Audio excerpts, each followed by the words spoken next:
No one had seen Big Bad Wolf for a week since the morning he'd gone hunting along the new road through the forest. He'd said to Little Bad Wolf, "This is just what we need. People always have plenty of food, and now they'll be bringing it into the forest. Why tricking them out of food is easier than catching a three-legged rabbit. I'll be back tonight with enough food to last us a week." But he hadn't come back. Mother Wolf had been against the plan from the start. She had many relatives who lost their lives dealing with people. Now, with winter approaching, she and Little Bad Wolf were alone and hungry. I'm not letting you leave this den until you promise to stay away from the road. No matter what your father says, you can't trust strangers. I promise. Elby promised, but he had no intention of keeping his word. He sneaked away and crouched in alongside the road, ready to jump out and threaten anyone who came along. One look at his surrounding fans, any traveler who knew anything about his father would surely part with that information. At last he heard Growl approaching. He hunkered down in the bushes and practiced making fierce faces. As the footsteps drew near, he prepared to pounce. Then he heard a strange sound. The walker was sighing. Albie peeked through the bushes and saw a tiny figure dressed all in red, carrying a basket so huge and so heavy that it nearly dragged on the ground. As the little girl passed his hiding place, Elby noticed a red hood hanging down her back. What a weird outfit, he thought. Suddenly the girl stopped, and to his surprise, I feel someone watching me. Come out, whoever you are, and help me carry this basket. There's so much food in it that I can barely lift it. Food, Dad was right. Did you say your basket is too heavy, little girl? Yeah.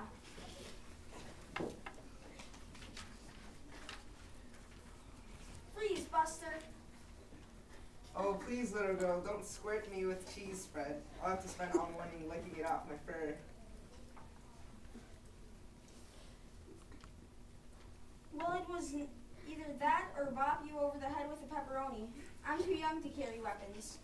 You don't need weapons with me. What's your name? Everyone calls me Red Riding Hood, so you might as well too. My mother got a deal on a bolt of red cloth, and she makes all my clothes from it. I talked to her into adding this hood, hoping that she'll use up the material before I'm 30. It's a nice color, but not for sneaking through the woods. Well, I've told you my name. Now what's yours? Or are you going to be as mysterious as the last wolf I met? You met another wolf on this road? Yep, about a week ago. I trudged this way every day, although my load was much lighter then. You still haven't told me your name. Tell me, was this other... I'm LB. Tell me, was this other wolf bigger than me? Much bigger, LB. He was a grown-up, and you're still a pup, right? A young adult, Red. Where did this other wolf go after you saw him? I have no idea. He asked me 100 questions, then took off. Without saying goodbye. That sounds like my dad. He's been missing for a week. Did you ask him to help you? I sure did. And did he help? No way, he said. We've all got problems, kid. And disappeared into the forest. This had to be my father. Where are you taking this food anyway? Ha! That's the last thing your dad asked before he disappeared. Are you at least going to say goodbye if I answer? I promise I'll do all I can to help you if you'll tell me what you told my dad. I told him that my poor dear old granny was sick and that I was bringing her a basket of food for my mom. Then he asked where she lived. I showed him the map Mom drew, and zip, he was gone. And Granny's so sick? It's very strange. I bring her a basket each day, and she moans and groans like she's dying. But then she gives me a list of food to bring, and it's always enough to feed an army. I don't know how an old lady who lies in bed all day can work up such an appetite. She eats like a... Hold that thought, Red. Maybe I can help you out. Why don't you bring a basket this far each day and I'll take it the rest of the way? You would do that? But why? I like you, Red. Not every kid would be so nice to an old lady. It shows you got character. Thanks, LB. You're sure different from your father, but there's one more part of the job. Granny always gives me a list for the next day. Would you bring that back here? Sure, I'll leave the list right under that big rock by the road. You're the best, LB. I wish my mother could meet you. She always says, don't talk to strangers, dear.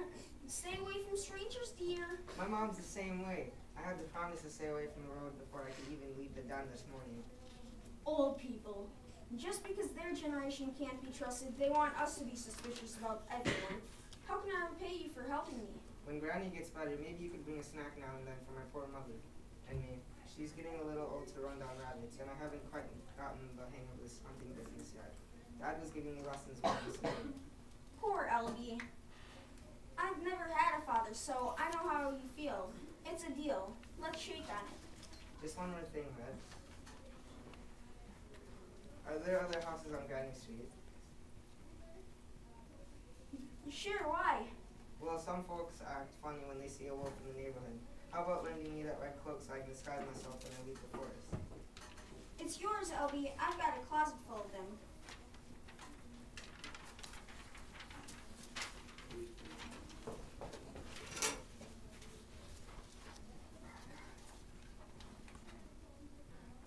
Yeah, you guys come on.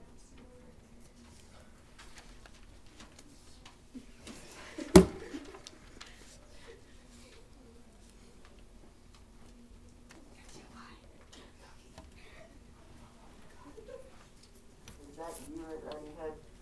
Yes, grandmother. The door's unlocked. Come in. Come back to my room here and bring the basket. I'm too sick to get up. Even though the day was sunny, Granny's bedroom was quite dark. She pulled all the shades. As Elby's eyes got used to the darkness, he could see the old lady lying in the bed. The covers were pulled up almost to her eyes. On her head she wore a nightcap. About the same beard. Oh, wait, sorry. The sleeve of the basket right this red beard. And feel free to run along. I don't want you to waste your whole day on an old lady like me. How are you feeling, Granny? About the same beard. I hope you're not catching something yourself. Your voice sounds different today. It's a little cold, Granny. Nothing to worry about. Honey, your nose is stupid trash. I felt you felt like an animal sick. People are sick when you touch their foreheads. Oh yeah, that's what it is. Anyway, let me feel. I don't know, dear. I think you're just as you arrived. And it was perfectly normal. I've forgotten, Granny. What is normal? Oh, you know, not too hot, not too cold. Let me look in your eyes, Fred, to see if they're clear. I'm fine with it, really. I just picked my list on the table by the door, and I'll see you tomorrow.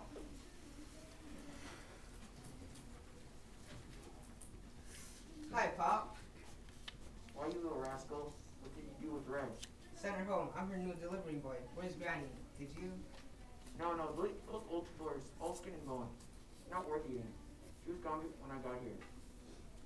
She tried to get snuck to the door. Does anybody stay with family anymore? What's that supposed to mean? Mom's been worried sick, Pop. All she can think about is her brother who had so much trouble with that boy Peter. And her uncle who lost his life on that pig farm. And you've been lying here stuffing your face. You got me wrong, son. Granny's got a huge freezer in the basement. I've been packing the food and do it all week. What good is that, Pop? We can't carry the freezer out of here. And sooner or later, Red is bound to catch on. I worry about that kid. He's been here 6 times and still thinks I'm her granny. He must be as dumb as a rock. So come downstairs with me, LB, and see what your old dad's been up to. The Red Wolf led Elby downstairs and opened Granny's giant freezer. Elby began to salivate the freezer. The freezer was crammed with food, sandwiches, stews, pizzas, cakes, and pies. I started a tunnel into the woods. Once it's finished, we can go in and out all winter grabbing food whenever we're hungry. Let's eat, Pop, then we'll bring some food back tomorrow.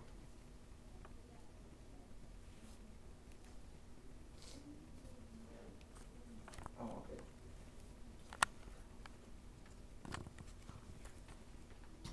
Come here, boy. A big bad wolf squeezed behind the freezer and motioned for Elby to follow. They stood peering into a hole in the earthen floor. I started a tunnel into the woods. Once it's finished, we can go in and out all winter grabbing food whenever we're hungry. How far have you gotten, Dad? Not far. The ground is as hard as the hunters hard, but together I'm sure we'll make better progress. Suddenly a blinding light filled the basement. Before the wolves could react, the bullhorn shrieked. Come out from behind the freezer with your hands, paw. Lie down on the floor and don't move. On the floor.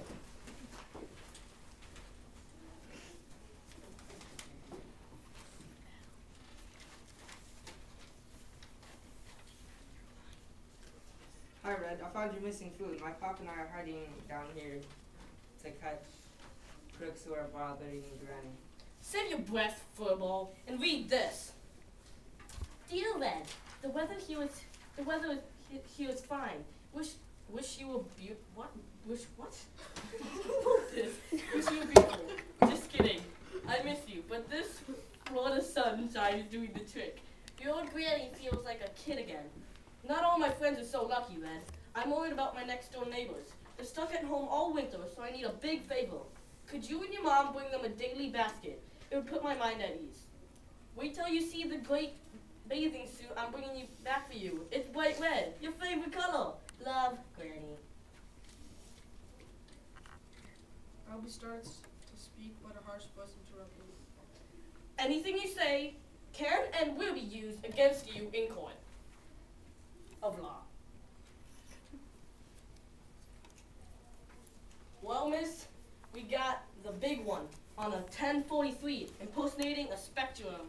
That means impersonating your grandma. And a 618. Means he broke into your house. And a conspiracy to deceive a 749. He tried to trick you. As for the little guy, Stop! All I want to know is what happens now.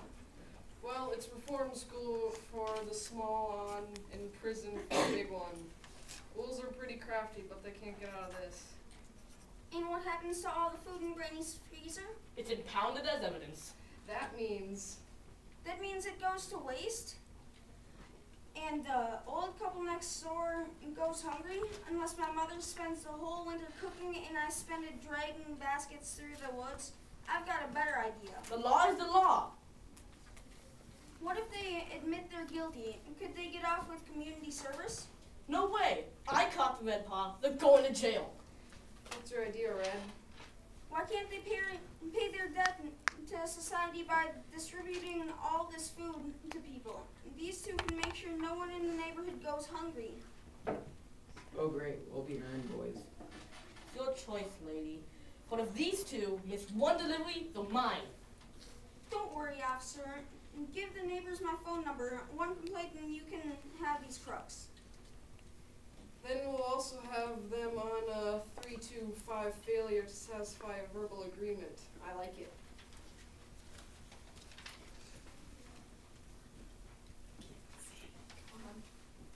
So, Red, do you need a ride home?